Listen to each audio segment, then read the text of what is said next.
नमस्कार, मैं राखी और आप देख रहे हैं न्यूज 31 उत्तराखंड। उत्तराखंड अनुसंधान केंद्र ने जैव विविधता के क्षेत्र में एक और बड़ी उपलब्धि हासिल की है। जानकारी के मुताबिक अनुसंधान केंद्र ने हल्द्वानी में एफटीआई परिसर में करीब 4 एकड़ में पाम गार्डन का स्थापना किया है, जिसमें उत्तराखंड सहित कई प्रदेशों के पाम प्रजातियों के पौधे लगाए गए हैं। बताया जा रहा है कि ये सिर्फ उत्तराखंड ही नहीं बल्कि उत्तर भारत का भी एकमात्र पाम गार्डन है।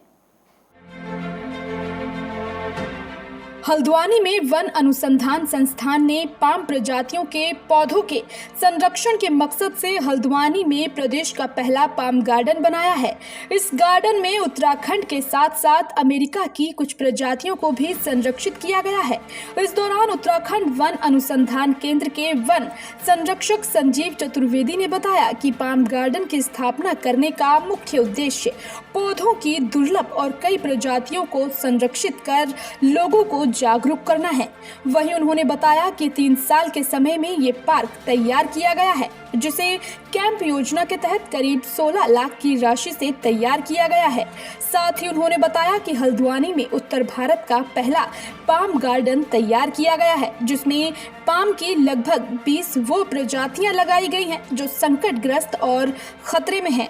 उन्होंने बताया कि गार्डन के अंदर उत्तराखंड के करीब 50 पाम प्रजातियों के पौधों को अलग अलग स्थानों से लाकर संरक्षित करने का काम किया गया है। इसके अलावा कई राज्यों के भी 50 प्रजातियों को यहां स्थापित किया गया है और करीब दर्जनों प्रजातियां साउथ अफ्रीकन और अमेरिकन देशों से भी लगाई गई हैं। जानकारी के मुताबिक उत्तराखंड के पहला पाम गार्डन में ताड़ के लगभग 100 अलग अलग तरह की प्रजातियां हैं। आपको बता दें कि केवल ताड़ है जो 0 से नीचे के तापमान में जीवित रह सकता है और उत्तराखंड जैव विविधता बोर्ड की ओर से खतरे के रूप में घोषित किया गया है। ये उत्तराखंड का पहला है और उत्तर भारत का सबसे बड़ा पाम का गार्डन है। ये यहाँ पे 114 प्रजातियाँ हैं और यहाँ पे कई ऐसी प्रजातियां जो बहुत ही दुर्लभ हैं, संकटापन्न है, IUCN की रेड लिस्ट में है और कई दूसरे राज्यों की भी प्रजातियां यहाँ पे ले आके लगाई गई हैं। तो उद्देश्य है कि आम लोगों को इसके बारे में ज़्यादा से ज़्यादा जानकारी दी जा सके और एक ये अपने तरह का एक अलग संरक्षण केंद्र विकसित हो सके। एक राज्य के लिए गर्व का विषय होगा और हल्द्वानी के लिए। सर, अगर पाम की वैरायटी की बात करें, एब्रॉड की बात करें, तो एब्रॉड में कहाँ से यहाँ पर लाई गई? यहाँ पे कई देशों की लाई गई हैं, मुख्यतः उत्तरी और दक्षिणी अमेरिका की भी कई प्रजातियाँ हैं यहाँ पे पाम की। कुछ अफ्रीकी देशों की हैं। तमिलनाडु का जो राज्य वृक्ष है पामीरा पाम, उसको भी हम लोगों ने ले आके लगाया है यहाँ पे, उसके बारे में भी जानकारी प्रदर्शित की है।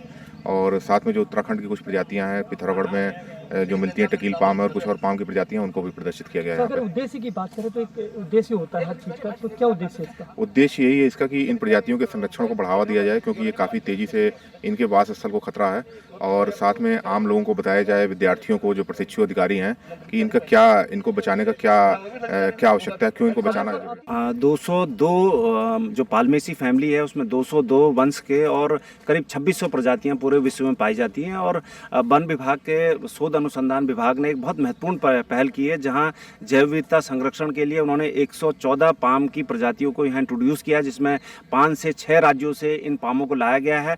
और उत्तराखंड का जो पाम है ट्रैकिकार्पस टाकिल जिसको हम कहते हैं, वो रेयर एंडेंजर्ड कैटेगरी में आता है। उसके साथ साथ ये सब जो स्टडी पॉइंट ऑफ व्यू से है, रिसर्च के पॉइंट से बहुत महत्वपूर्ण केंद्र के रूप में निश्चित रूप से उभरा है। साथ ही उन्होंने जो इस पाम गार्डन के इकोसिस्टम को बेहतर करने के लिए काना की स्पीसीज को इंट्रोड्यूस किया है, साथ ही एवेन्यू ट्रीज के साथ उन्होंने हिबिस्कस की स्पीसीज को इंट्रोड्यूस किया है। तो एक शोध को एक नई दिशा मिलेगी और पूरे उत्तर भारत का ये पहला महत्वपूर्ण केंद्र है, जहां जैव विविधता संरक्षण के साथ साथ सतत विकास की बात निश्चित रूप से प्रभावी हो। उत्तराखंड से जुड़ी तमाम खबरों को देखने के लिए हमारे चैनल को सब्सक्राइब करें और बेल आइकन दबाना ना भूलें।